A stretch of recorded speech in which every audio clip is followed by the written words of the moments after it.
Hello there. I'm here to review a movie that it's kind of an embarrassing one to actually see in theaters. But since I got Movie Pass, I figured I'd see what it's all about, what the hype is, or whatever.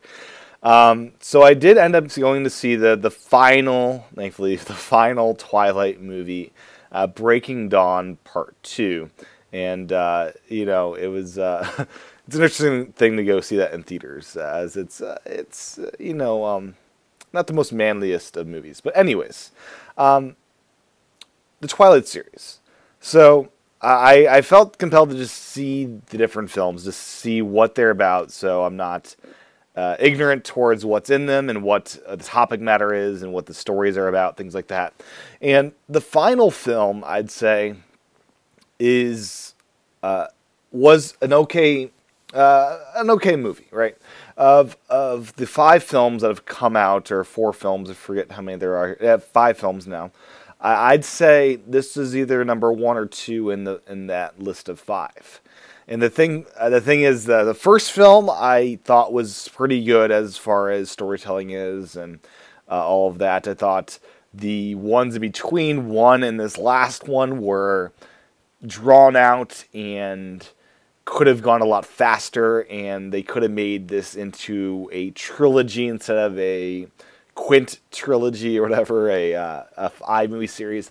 I really feel that when this is out on DVD, that people will be able to edit down these five films to a trilogy and have it just as enjoyable as the five movie series.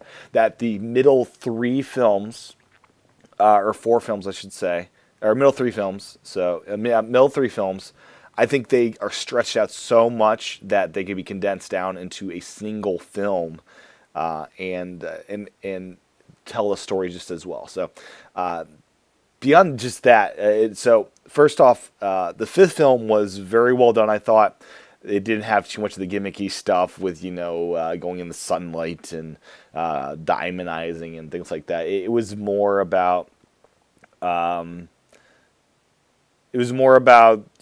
new things that I guess there's a child born, and this is a child that it's a very unique child, and kind of the vampires dealing with the unknown. And dealing with the unknown is something of a topic that I think is relevant to many people. And there were funny moments in this film. There were moments that I just wanted to throw up at. But overall, I enjoyed it. I enjoyed the battle scenes. There were a few things that I really did not enjoy about it. Just from a storytelling perspective, that seemed to make no sense whatsoever. So the first thing is, they get a house, right? Bella and Edward get a house as a present. But at the time when they're given the house, they know, the family that gave it to them, no, they're actually moving in like a couple days.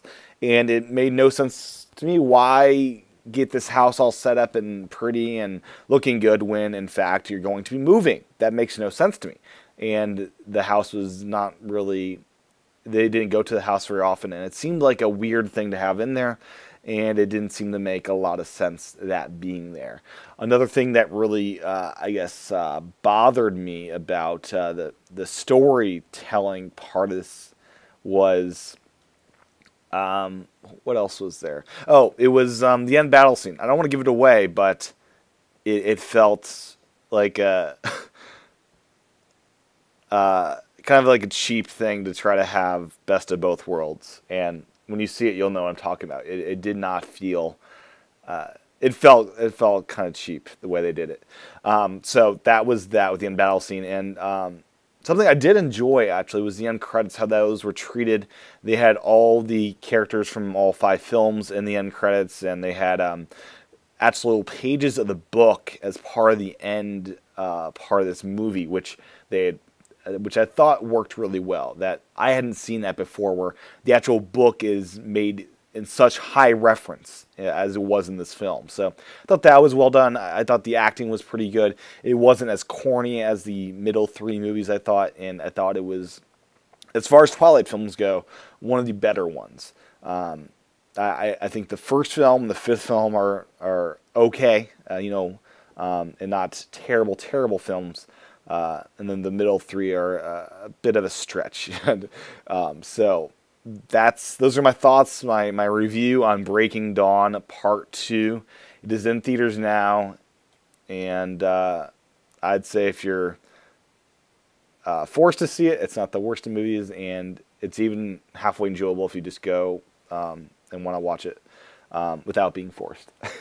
So there you go, my thoughts on Breaking Dawn and I guess the whole of the Twilight series. Stay tuned for more movie reviews.